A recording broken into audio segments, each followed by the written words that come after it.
اعوذ باللہ من الشیطان الرجیم بسم اللہ الرحمن الرحیم سورۃ التکاثر کا آغاز ہوتا ہے جو کہ مکی سورہ ہے۔ بسم اللہ الرحمن الرحیم۔ الہاکم التکاثر، زیادتی کی چاہت نے تمہیں غافل کر دیا،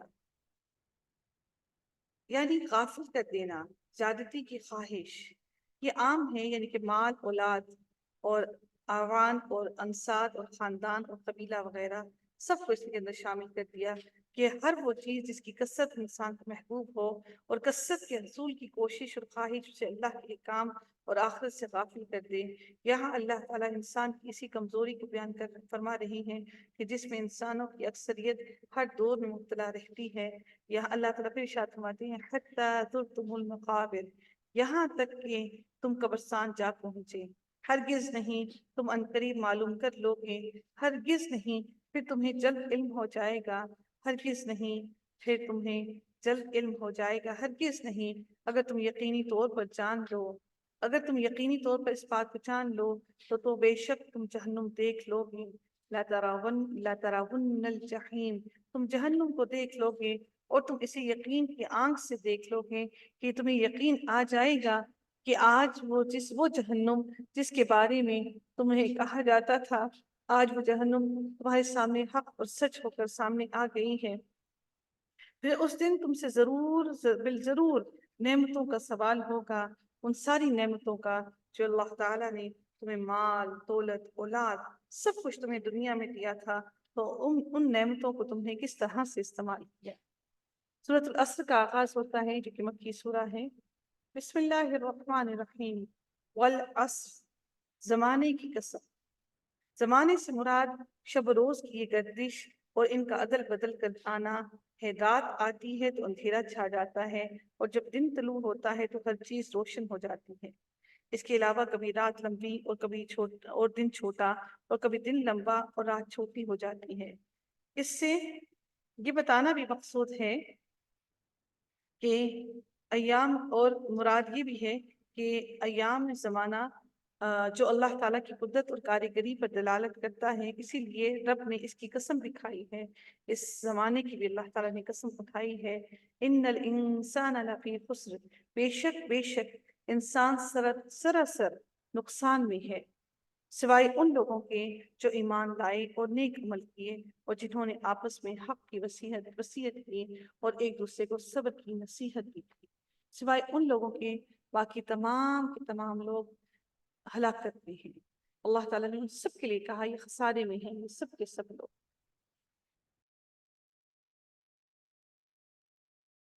اعوذ باللہ من الشیطان الرجیم بسم اللہ الرحمن الرحیم۔ اچھا، اس میں اب خسارے کے بارے میں کیا ذکر ہے کہ وہ روز قیامت کا دن جب انسان کو موت کی سختیاں بھی آئیں گی، اور اس دن انسان نے دنیا میں تو خسارہ حاصل کیا، لیکن آخرت کے دن بھی اس کو بڑا ہی خسارہ اٹھانا پڑے گا، کیونکہ آخرت کے دن اس کے پاس کوئی اجر نہیں ہوگا، کچھ اس کے ہاتھ میں نہیں ہوگا، وہ خالی ہاتھ ہوگا، لیکن سوائے ان لوگوں کے جنہوں نے نیک عمل کیے اور جو حق پر قائم رہے، سچ پر قائم رہے اور انہوں نے صبر کیا، اللہ تعالیٰ ان کو فلاح دے گا، ان کو اللہ تعالیٰ کامیابی عطا فرمائے گا۔ سورۃ الہمزہ کا آغاز ہوتا ہے جو کہ مکی سورہ ہے۔ اللہ تعالیٰ ارشاد فرماتے ہیں کہ بسم اللہ الرحمن الرحیم۔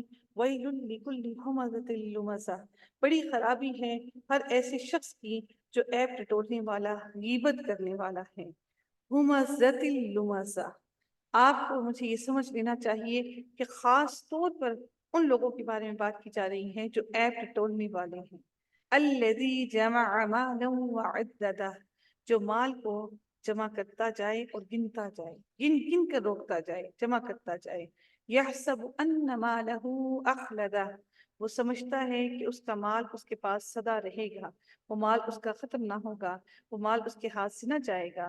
اور پھر اللہ تعالیٰ یہ بھی ارشاد فرماتے ہیں کہ وہ سمجھتا ہے کہ جو اس کا مال، جس کا مال وہ سمجھتا ہے کہ سدا اس کے ساتھ ہی رہے گا، اللہ تعالیٰ فرماتے ہیں کہ ہرگز نہیں، یہ تو ضرور توڑ پھوڑ دینے والی آگ میں پھینک دیا جائے گا۔ کَلَّا لَيُنبَذَنَّ فِي الْحُطَمَةِ، ایسی آگ میں پھینکا جائے گا جس آگ میں توڑ پھوڑ ہوگی اس کی تمام اعضاء کی، جسم کی اور ہر چیز کی۔ وَمَا أَدْرَاكَ مَا الْحُطَمَةُ، اور تجھے کیا معلوم کہ ایسی آگ کیا ہے، یہ حکامہ کیا ہے، یہ آگ کیا ہے جس میں تمہیں ڈالا جائے گا۔ پھر اللہ تعالیٰ ارشاد فرماتے ہیں کہ وہ اللہ تعالیٰ کی سلگائی ہوئی آگ ہے، وہ اللہ تعالیٰ کی سلگائی ہوگی جو دلوں پر چڑھتی چلی جائے گی، یعنی اس کی حرارت دلوں تک پہنچ جائے گی۔ ویسے تو دنیا کی آگ کے اندر بھی یہ خاصیت موجود ہے کہ وہ ہر چیز کو جلا ڈالتی ہے، لیکن دنیا میں یہ آگ دل تک پہنچ نہیں پاتی کہ انسان کی موت واقع ہو جاتی ہے۔ جہنم میں ایسا نہیں ہوگا، وہ آگ دلوں تک پہنچ جائے گی اور لیکن موت نہیں آئے گی، بلکہ وہ آرزو بھی بار بار کرے گا کہ اس کو موت آ جائے، لیکن موت نہ آئے گی۔ انہا علیہم مؤصدہ، وہ ان پر ہر طرف سے بند کی ہوئی ہوگی، یعنی بند یعنی جہنم کے دروازے اور راستے بند کر دیے جائیں گے تاکہ کوئی باہر نہ نکل سکے، اور انہیں لوہے کی میخوں کے ساتھ باندھ دیا جائے گا، لمبے لمبے ستونوں کی طرح ہوں گے۔ اور بعض کے نزدیک امدن سے مراد بیڑیاں یا توق ہیں، اور بعض کے نزدیک اونچے اونچے ستون ہیں جن میں انہیں عذاب دیا جائے گا۔ فی عمد ممددہ، بڑے بڑے ستونوں۔ سورۃ الفیل کا آغاز ہوتا ہے جو کہ مکی سورہ ہے۔ بسم اللہ الرحمن الرحیم۔ علم تر کیف فعل ربک باصحاب الفیل، کیا تو نے دیکھا کہ تیرے رب نے ہاتھی والوں کے ساتھ کیا کیا؟ ہاتھی والوں میں یہ واقعہ در حقیقت اصحاب الفیل ہے۔ حبشہ کے بادشاہ کی طرف سے یمن میں ابرہہ جو گورنر تھا، اس نے صنعا میں ایک بہت بڑا گرجا گھر عبادت گاہ تعمیر کیا اور کوشش کی کہ لوگ خانہ کعبہ کے بجائے عبادت حج عمرہ کے لیے یہاں پر آئے یمن میں۔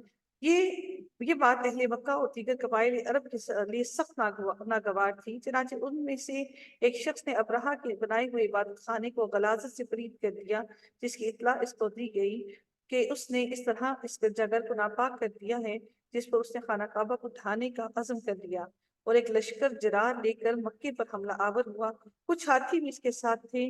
جب یہ لشکر وادی محصر کے پاس پہنچا تو اللہ تعالیٰ نے پرندوں کا قول بھیج دیے جن کی چونچوں اور پنجوں میں کنکریاں تھیں، جو چنے یا مسور کی دال کے برابر تھیں۔ جس فوجی کو بھی یہ کنکری لگتی وہ پگھل جاتا اور اس کا گوشت جھڑ جاتا اور وہ بالآخر پھر وہ مر جاتا۔ اور جو خود ابرہہ تھا اس کے ساتھ بھی ایسا ہی ہوا۔ ابرہہ کا صنعا پہنچتے پہنچتے یہی انجام ہوا کہ راستے میں وہ بھاگتا گیا وہاں سے، اور اس کے جسم کے ساتھ سے وہ گوشت کے ٹکڑے گرتے گئے۔ اس طرح اللہ نے اپنے گھر کی حفاظت فرمائی، اور مکے کے قریب پہنچ کر ابرہہ کے لشکر نے نبی صلی اللہ علیہ وآلہ وسلم کی دادا کیے جو مکے کے سردار تھے، عبد المطلب جو مکے کے سردار تھے، ان کے اونٹوں پر قبضہ کر لیا، جس پر عبد المطلب نے آ کر ابرہہ سے کہا کہ تو میرے اونٹ واپس کر دے جو تیرے لشکریوں نے پکڑے ہیں۔ باقی رہا خانہ کعبہ کا مسئلہ جس کو ڈھانے کے لیے تو آیا ہے، تو یہ تیرا معاملہ اللہ کے ساتھ ہے، وہ اللہ کا گھر ہے، وہی اس کا محافظ ہے، تو جانے اور بیت اللہ کا مالک اللہ جانے۔ اور ان کا یہ کہنا تھا، پھر اللہ تعالیٰ نے اس کی حفاظت خود ہی فرمائی۔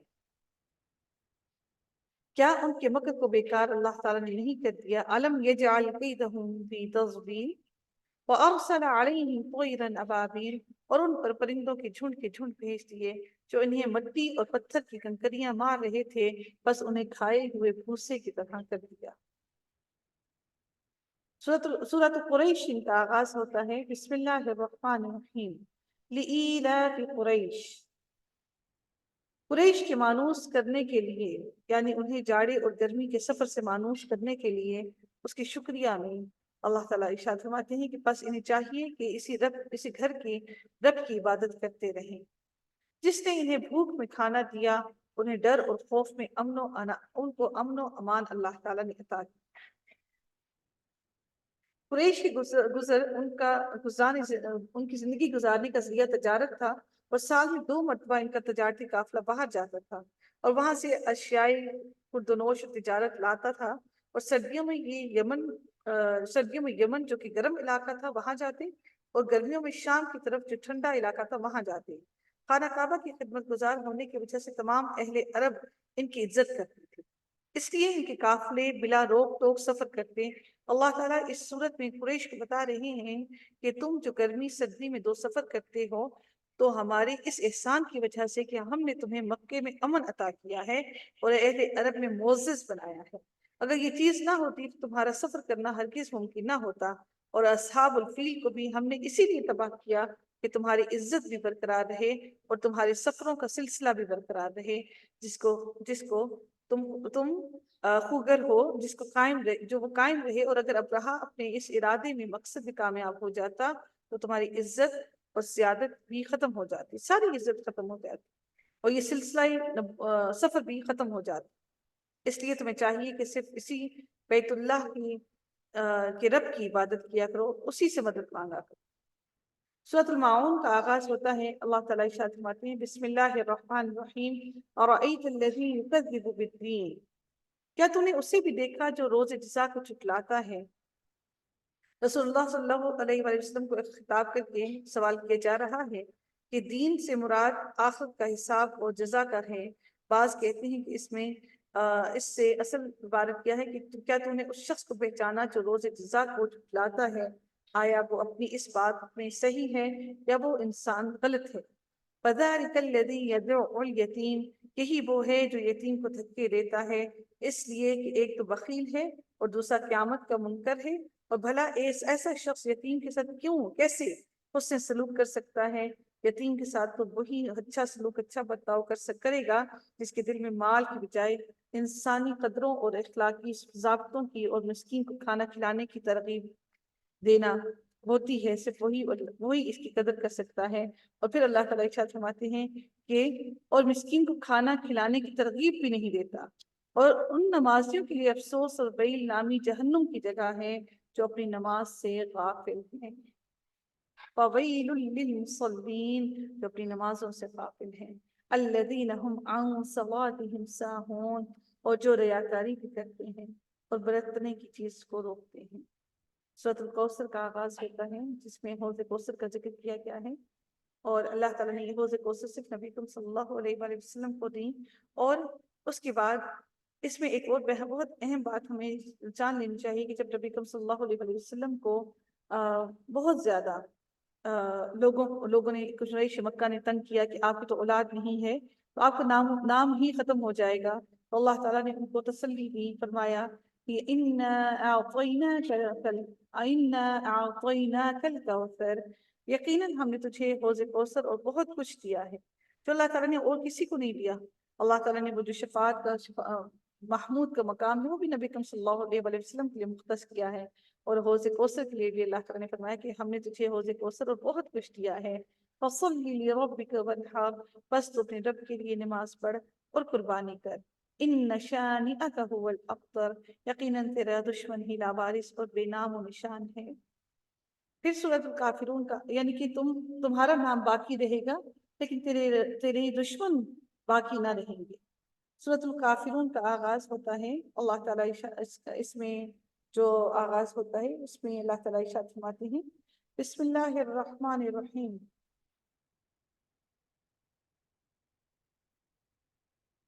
اس صورت کے اگر صحیح احادیث سے ثابت ہے کہ رسول اللہ صلی اللہ علیہ وآلہ وسلم طواف کی 2 رکعتوں اور فجر اور مغرب کی سنتوں میں سورہ کافرون اور سورہ اخلاص پڑھتے تھے. اسی طرح آپ صلی اللہ علیہ وآلہ وسلم نے بعض صحابہ کو فرمایا کہ رات کو سوتے وقت یہ سورت پڑھ کر سو گے تو شرک سے بری رہو. یہ مسند احمد اور ترمذی اور ابو داؤد کی حدیث میں ہے. اور بعض روایات میں خود آپ صلی اللہ علیہ وآلہ وسلم کا عمل بھی یہی بتلایا گیا ہے.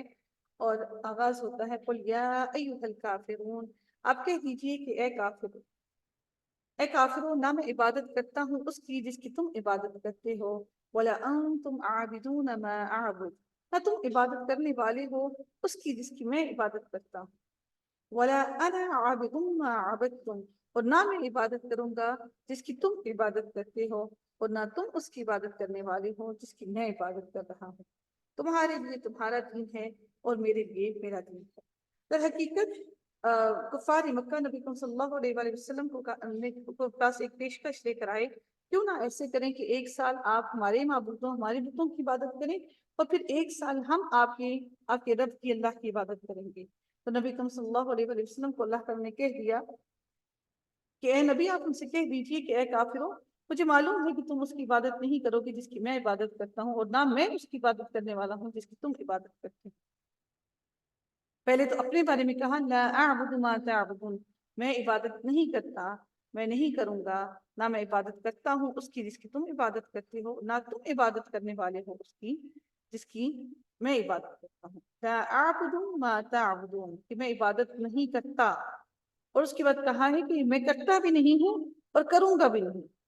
ولا انا عابد ما عبدتم، اور میں اس کی عبادت کروں گا بھی نہیں، اور میں یہ بھی جانتا ہوں کہ تم بھی اس کی عبادت نہیں کرو گے جس کی میں عبادت کرتا ہوں، تمہارے لیے تمہارا ہی دین اور میرے لیے میرا ہی دین ہے۔ سورۃ النصر کا آغاز ہوتا ہے جس کے نزول کے اعتبار سے یہ آخری سورت ہے۔ جس وقت کی صورت نازل ہوئی تو بعض صحابہ سمجھ گئے کہ اب نبی اکرم صلی اللہ علیہ وآلہ وسلم کا آخری وقت آ گیا ہے، اسی لیے آپ صلی اللہ علیہ وآلہ وسلم کو تسبیح اور تمہید اور استغفار کا حکم دیا گیا ہے، جیسے حضرت ابن عباس اور حضرت عمر رضی اللہ تعالیٰ عنہ نے فرمایا کہ، اور اللہ تعالیٰ پھر ارشاد فرماتے ہیں اذا جاء بسم اللہ الرحمن الرحیم اذا جاء نصر اللہ والفتح۔ اس میں فتح سے مراد کیا فتح ہے؟ فتح سے مراد فتح مکہ ہے، جو نبی اکرم صلی اللہ علیہ وآلہ وسلم کا پیدائش کا علاقہ اور مسکن تھا، لیکن کافروں نے آپ صلی اللہ علیہ وآلہ وسلم اور صحابہ کو وہاں سے نکلنے پر مجبور کر دیا تھا۔ پھر 8 ہجری میں یہ مکہ فتح ہو گیا تو لوگ جو فوج در فوج اسلام میں داخل ہونے شروع ہو گئے، جبکہ اس سے قبل ایک یا دو فرد ہی مسلمان ہوتے تھے۔ فتح مکہ سے لوگوں پر یہ بات بالکل واضح ہو گئی کہ آپ صلی اللہ علیہ وآلہ وسلم اللہ کے سچے پیغمبر اور دین اسلام حق ہے، جس کے بغیر اب آخرت کی اجازت ممکن نہیں ہے۔ اللہ تعالیٰ نے فرمایا جب ایسا ہو تو یعنی کہ جب یہ ساری چیزیں ہوئیں تو اللہ تعالیٰ نے ان سب کو فتح عطا فرمائی۔ جب اللہ کی مدد اور فتح آ جائے اور تو لوگوں کو اللہ کے دین میں جوک در جوک آتا دیکھ لے، اب جوک در جوک آنا شروع ہو گئے ہیں، اب اللہ تعالیٰ نبی اکرم صلی اللہ علیہ وآلہ وسلم کو حکم دے رہے ہیں فَسَبِّحْ بِحَمْدِ رَبِّكَ وَاسْتَغْفِرْ۔ کیوں؟ اب یہ کام ہو گیا، ہم نے جس مقصد کے لیے جس کام کے لیے تجھے دنیا میں بھیجا تھا، تجھے فتح بھی مل گئی، کامرانی بھی مل گئی، اور اب لوگ جوک تجوک دین اسلام میں داخل ہونا بھی شروع ہو گئے۔ فَسَبِّحْ بِحَمْدِ رَبِّكَ وَاسْتَغْفِرْ، بس تو اپنے رب کی تسبیح کرنے لگ، ہم کے ساتھ اس کی مغفرت کی دعا، إِنَّهُ كَانَ تَوَّابًا، بے شک وہ بڑا ہی توبہ قبول کرنے والا ہے۔ اللہ تعالیٰ نے نبی اکرم صلی اللہ علیہ وسلم کو خاص کر کے ان کو یہ حکم دیا کہ اب تو توبہ کر اللہ تعالیٰ سے، اب تیرا واپس پلٹنے کا وقت آ گیا۔ سورۃ اللہب کا آغاز ہوتا ہے بسم اللہ الرحمن الرحیم تبت یدا ابی لہب وتب ما اغنى عنہ مالہ وما کسب۔ ابو لہب کی جو بیوی تھی اس کے پاس ایک ہار تھا، اس نے کیا کیا کہ وہ ہار اس نے کسی انسان کو، کسی غلام کو کسی کو دے کر بیچا، اور دے کر اس نے کیا کیا، اس نے چاہا کہ اس کے عوض وہ نبی اکرم صلی اللہ علیہ وآلہ وسلم کو مار ڈالے۔ تو اللہ تعالیٰ نے ابو لہب کے بارے میں فرمایا کہ ابو لہب کے وہ دونوں ہاتھ ہلاکت میں ہوں، وہ بھی ابو لہب کی بیوی بھی کوئی کم نہ تھی ابو لہب سے۔ ابو لہب کا اصل نام عبد العزیٰ تھا، اپنے حسن و جمال اور چہرے کی سرخی کی وجہ سے اسے ابو لہب یعنی کہ شعلہ نکلنے والا، جس کے چہرے سے خوبصورتی کا شعلہ نکلتا ہو، اس لیے ابو لہب کہا جاتا ہے۔ اس کے علاوہ اپنے انجام کے اعتبار سے بھی اسے جہنم کی آگ کا ایندھن بننا تھا، اس وجہ سے بھی اس کا نام ابو لہب مشہور ہو گیا۔ یہ نبی صلی اللہ علیہ وآلہ وسلم کے حقیقی چچا تھا، لیکن آپ صلی اللہ علیہ وآلہ وسلم کا شدید دشمن بھی تھا، اور اس کی بیوی ام جمیل بنت حرب بھی دشمنی میں اپنے خامن سے کم نہ تھی۔ یدا کہتے ہیں دونوں ہاتھوں کو، تسنیہ کو، مراد اس سے اس کا نفس ہے، یعنی کہ اس کا نفس نے اس کو ہلاکت میں ڈالا، اور اللہ تعالیٰ ارشاد فرماتے ہیں ابو لہب کے دونوں ہاتھ ٹوٹ گئے اور وہ خود ہلاک ہو گیا، نہ اس کا مال اس کے کام آیا اور نہ اس کی اولاد، وہ عنقریب بھڑکنے والی آگ میں ہوگا۔ وَامْرَأَتُهُ حَمَّالَةَ الْحَطَبِ، اور اس کی بیوی بھی جائے گی جو لکڑیاں ڈھونڈنے والی ہے، اور اس کی گردن بھی وہ اس کھجور کی بٹی ہوئی رسی ہوگی۔ کیوں یہ کہا گیا؟ اس لیے کہ اس نے اپنے گلے کا ہار دے کر نبی اکرم صلی اللہ علیہ وآلہ وسلم کو قتل کرانے کی سازش کی تھی۔ سورۃ الاخلاص، اخلاص کا آغاز ہوتا ہے بسم اللہ الرحمن الرحیم، کیونکہ گردن کا ہی ہار تھا تو اللہ تعالیٰ نے اس کے لیے گردن کا ہی جہنم کا عذاب بھی اس کو بتا دیا۔ قل هو اللہ احد، آپ کہہ دیجئے نبی کریم صلی اللہ علیہ وآلہ وسلم کہ وہ اللہ تعالیٰ ایک ہی ہے، اللہ تعالیٰ بے نیاز ہے، نہ اس سے کوئی پیدا ہوا، نہ وہ کسی سے پیدا ہوا، اور نہ کوئی اس کا ہمسر ہے، وہ اکیلا ہے، وہ یکتا ہے، وہ کسی کا محتاج نہیں، یعنی نہ اس سے کوئی چیز نکلی ہے اور نہ وہ کسی سے نکلا ہے، وہ ہمیشہ سے ہے اور ہمیشہ ہی رہے گا۔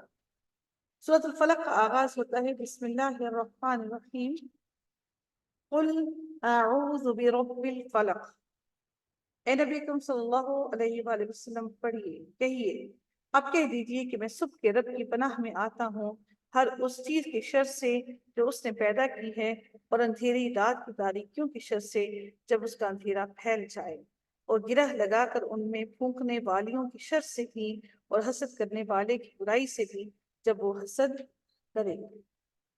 اب اس سے مراد کیا ہے؟ کہ اس سے مراد یہ ہے کہ اس میں ان ساری چیزوں سے، ان سارے معاملات سے پناہ لی گئی ہے جو انسان کو تکلیف پہنچاتی ہے۔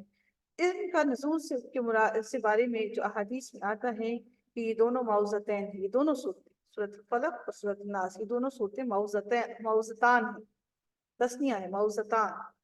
نبی اکرم صلی اللہ علیہ وآلہ وسلم انسانوں اور جنوں کی نظر سے پناہ مانگا کرتے تھے۔ جب یہ دونوں صورتیں نازل ہوئیں تو آپ صلی اللہ علیہ وآلہ وسلم نے ان کے پڑھنے کو معمول بنا لیا، اور باقی دوسری چیزیں نبی اکرم صلی اللہ علیہ وآلہ وسلم نے چھوڑ دی۔ حضرت عائشہ رضی اللہ تعالیٰ عنہا فرماتی ہیں کہ جب آپ صلی اللہ علیہ وآلہ وسلم کو کوئی تکلیف ہوتی تو معوذتین یعنی قل اعوذ برب الفلق اور قل اعوذ برب الناس پڑھ کر اپنے جسم پر پھونک لیتے۔ جب آپ کی تکلیف زیادہ ہو گئی تو میں یہ صورتیں پڑھ کر آپ کے ہاتھوں کو برکت کی امید سے آپ کے جسم پر پھیر دی۔ اور جب نبی اکرم صلی اللہ علیہ وآلہ وسلم پر جب جادو کیا گیا تو جبرائیل علیہ السلام یہی دو صورتیں لے کر حاضر ہوئے اور فرمایا کہ ایک یہودی نے آپ کو جادو کیا ہے، اور یہ فلاں فلاں یہ جادو فلاں کنویں میں ہے۔ آپ صلی اللہ علیہ وآلہ وسلم نے حضرت علی رضی اللہ تعالیٰ عنہ کو بھیج کر اسے منگوایا۔ یہ کنگھی کے دندانوں اور بالوں کے ساتھ ایک تانت کے اندر 11 گرہیں اس نے لگائی ہوئی تھی، اور موم کا ایک پتلا تھا جس میں سوئیاں چبوئی ہوئی تھیں، اور جبرائیل علیہ السلام کے حکم کے مطابق آپ صلی اللہ علیہ وآلہ وسلم ان دونوں صورتوں میں سے ایک آیت پڑھتے جاتے اور گرہ کھلتی جاتی اور سوئی نکلتی جاتی۔ خاتمے تک پہنچتے پہنچتے ساری گرہیں بھی کھل گئیں اور سوئیاں بھی نکل گئیں، اور آپ صلی اللہ علیہ وآلہ وسلم اس طرح صحیح ہو گئے جیسے کوئی شخص جکڑ بندی سے آزاد ہو جائے، جیسے جس کو باندھ کر رکھا ہو، وہ گرہیں ان کے جسم کو باندھی ہوئی۔ آپ صلی اللہ علیہ وآلہ وسلم کا یہ معمول بھی تھا کہ رات کو سوتے وقت سورہ اخلاص اور معوذتین پڑھ کر اپنی ہتھیلیوں پر پھونکتے اور پھر اپنے پورے جسم پر ملتے، پہلے سر پر، پھر چہرے پر، اور پھر جسم کے اگلے حصے پر ہاتھ پھیرتے۔ اس کے بعد جہاں جہاں تک آپ کے ہاتھ پہنچتے 3 مرتبہ آپ صلی اللہ علیہ وآلہ وسلم کے عمل کرتے، یعنی کہ 3 مرتبہ یہ نبی صلی اللہ علیہ وسلم پھونک کر پورے جسم پر پھیرتے۔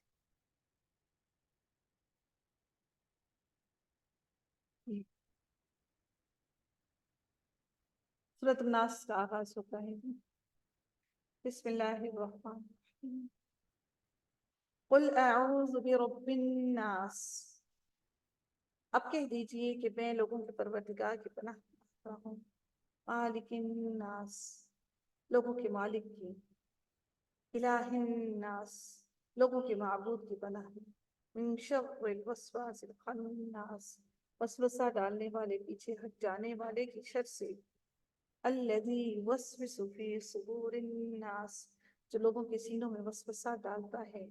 یعنی کہ جب انسان کے دل میں وسوسہ جو آ جاتا ہے تو انسان اس وسوسے میں بڑی دور تک چلا جاتا ہے، بڑے خوف میں آ جاتا ہے، خواہ وہ جن میں سے ہو یا وہ انسان میں سے ہو، جو بھی اس وسوسے میں ڈالے، میں اس سب کی پناہ چاہتا ہوں، اور اس سب سے اللہ تعالیٰ کی مدد چاہتا ہوں کہ اللہ تعالیٰ مجھے ان سب سے میری مدد فرمائے۔